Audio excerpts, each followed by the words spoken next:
we are seeing that the conviction rate in our country overall is 57%, and Goa is on the lower side of that conviction rate.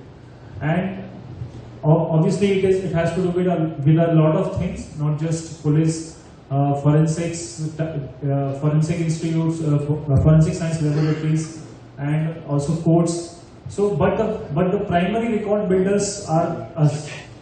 As a police officer, we are the one who are taking the, examining the witnesses, visiting the crime scenes.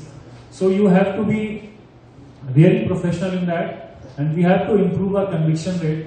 And I'll just tell you from my experience, if you feel the need to, if you are not feeling like I have to do very professional work in this case, you think that it does not matter, it hardly matters, it is just simple case, how does it bother me? I've seen a lot of police officers develop that kind of mindset that it does not affect me, the crime does not affect me.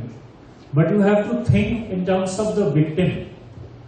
You have to keep yourself in the shoes of the victim, and thus just imagine his or her agony, his or her pain. Then you will realize why I have to, do all these things are professionally, because it is only you.